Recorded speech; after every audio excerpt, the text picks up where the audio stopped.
We are now just a few weeks away from our 5th year of the Quiet Corner Sci-Fi and Comic Experience on June 29th at Grill 37.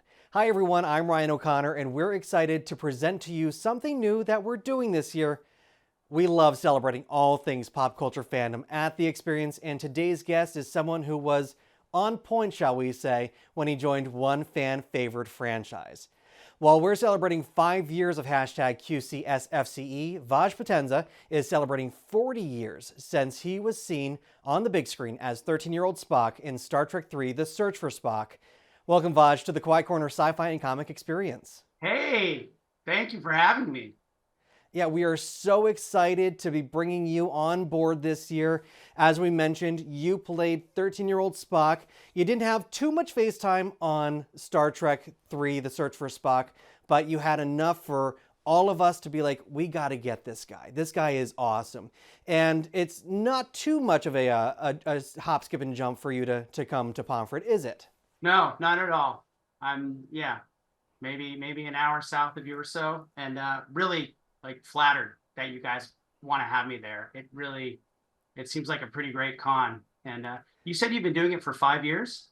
This is our 5th year. We actually started in January of 2020, right before the pandemic. We had joked that everyone would be talking about our show for the entire year. Little did we know that we would be the only show that year. But as we know, 2020 was a very interesting year, and we've only grown since then. And like I said, now we're bringing in great people like you and like Robin, who was your co-star, your one of the other actors in Star Trek III: The Search for Spock. Let's start there. 40 years ago, you were on set doing this movie with Leonard Nimoy directing. It's hard to believe it's been 40 years. Yeah, I'm almost positive it hasn't been, because I think I'm still 25, even though I was, 13 then. That maths, that calculates correctly. Yeah, Yes. yeah, absolutely. I think my math is impeccable. I am, after all, Vulcan. And Yeah, that's why you do stuff behind the scenes. You're not in math, but you're actually in television production, aren't you? yes, I am. I mostly work as an editor. Um, I've done just about every job there is to do in front of or behind a camera. But editing is the thing that people seem to hire me to do the most. And a little bit of film here and there. I did a micro budget feature last year called UFO Club, and we got some distribution. I think it's on Amazon right now, but it's mostly TV. And yeah, I've been really lucky to apply my trade and make my living with a lot of very creative, driven people who are far smarter than I am, but just to contribute what I can. We've seen your good friend Robin Curtis at other conventions that you've been at as well. How exciting is it for you to be reuniting with her as the Star Trek community celebrates 40 years of your amazing movie? Oh man, it was so awesome. So we reunited last year at a con, Trek Long Island, and she's just lovely. She lights up the room. She loves the fans. She's just a joy to be around. And yeah, it's incredibly exciting just to be with her, talking about the movie with her, because I don't always trust my own memories. Memory is subjective, so it's nice to have her there to sometimes confirm or deny things that I may or may not remember about being on the Genesis planet that day at Paramount Studios all those years ago.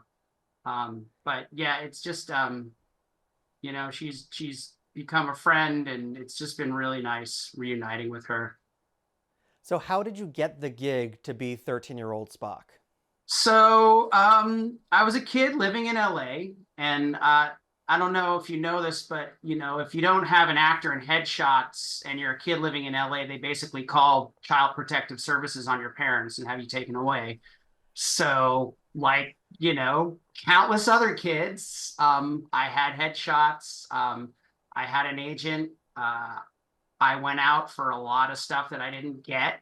There was you'd go to what they called cattle calls. So it was literally just me and hundreds of kids that looked more or less like me, but probably had more personality than I did.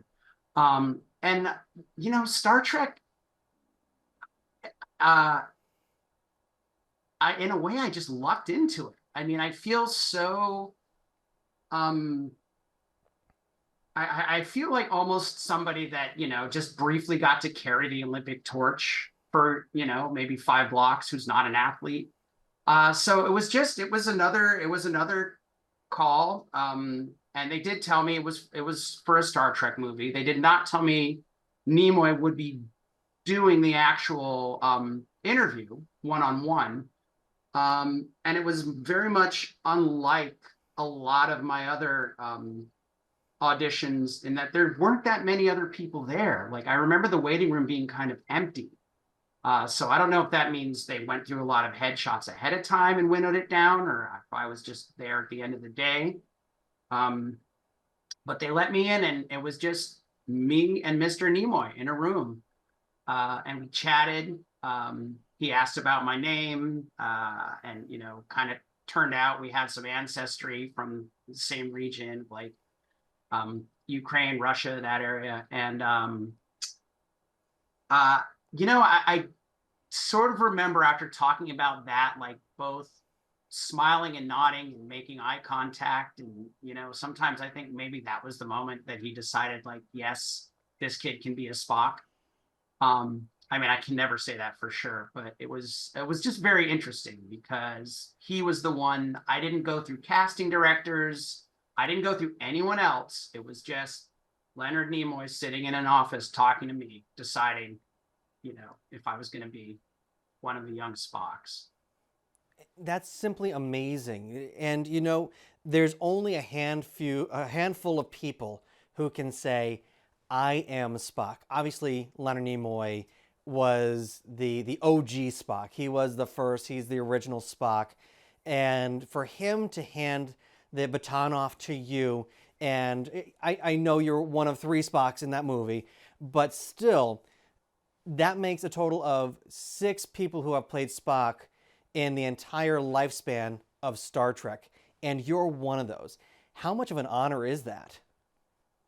It's a huge honor. And, you know, honestly, one I almost don't feel worthy of. Like I was using the Olympic torch metaphor before, I mean, there has been some incredible actors that have played Spock. I mean, obviously, Leonard Nimoy created the character, set the precedent.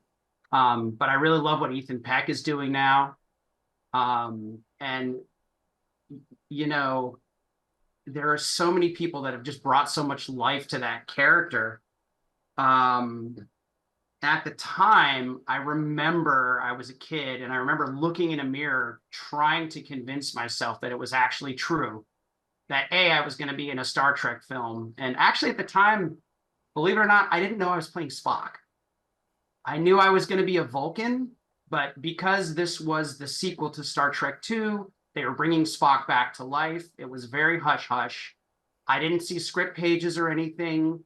They just basically sent me to a VFX shop a few weeks before filming and took giant plaster molds of my ears, which is funny now because now they would probably 3D scan them and, be able to create them in an instant. But I had to sit there with these big square, like hunks of plaster on my ears waiting for them to set so they could then make the points. And then that day at Paramount, when we were filming, nobody said you're Spock. I mean, they put me in the Vulcan makeup, but I had no context for, who I was or where I fit in the story or anything. It was just, I knew it was a Star Trek movie. I knew I was a Vulcan.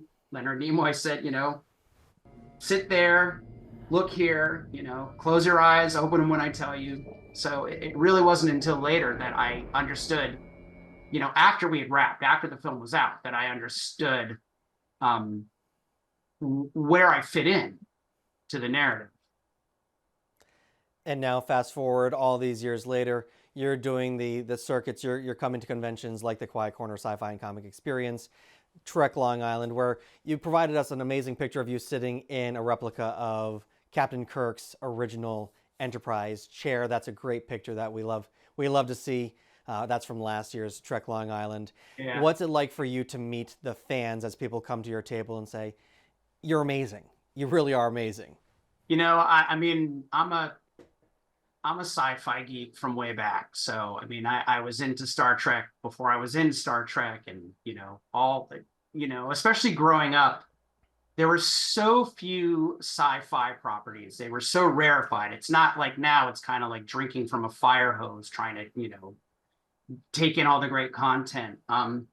So I just love like the community anyway. I mean, regardless of how they, what they say to me about me, I really like being in that environment. I like being around those people.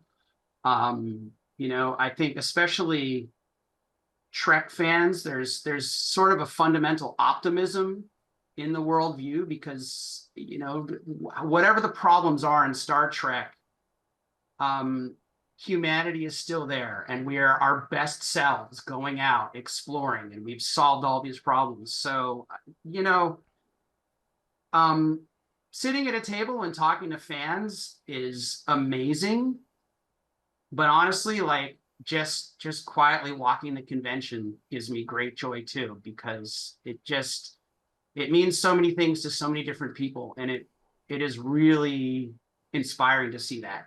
And you know, the fact that I've been part of that is even more inspiring. Now, as I understand it, you have at least one little Spock in your household. You have two kids, if I remember correctly. Yeah. How are they when it comes to science fiction franchises like Star Trek? Do they follow in your footsteps? Um, yes, but they're not. I feel like it's just kind of the way kids consume media these days is so different. Like they there's like I said, there's so much to consume right now. There's so many things competing for our attention. So yes, they're into Star Trek. They're into other sci-fi properties with star in the name, which I can't quite remember at the moment what those are called. But and at least one of my children, I won't say which one, is named after a major character in the other franchise. So if you see my daughter Emperor Palpatine or my son R5D4, say hello. Um, Well, they're more than welcome to join you at the Quiet Corner Sci-Fi and Comic Experience, and we have plenty of other reminders at our show of that other franchise that you're talking about. For those who aren't picking up what he's saying, he's talking about Star Wars. So yes, we will have a great lineup of Star Wars people at our show as well, including you, including Robin, including Al Burke, who was a wrestler turned actor. We have so many amazing attractions coming to this year, our 5th year of the Quiet Corner Sci-Fi and Comic Experience. And remember, you can meet Vaj Potenza as well as Robin Curtis as they both celebrate the 40th anniversary of Star Trek III: The Search for Spock at the Quiet Corner Sci-Fi and Comic Experience on Saturday, June 29th at Grill 37 from 10 to 5. General admission into the event is only $10, and tickets are available at theqcexperience.com. While you're there, you can also purchase photos with Vaj as well as our other special guests joining us. Stay tuned for our Facebook page and our website as we have more exciting announcements coming as we get ready to experience the experience as we celebrate 5 years of the Quiet Corner Sci-Fi and Comic Experience, brought to you by Grill 37 and the Inn at Woodstock Hill. Thanks again, Vaj, for joining us. I'm Ryan O'Connor.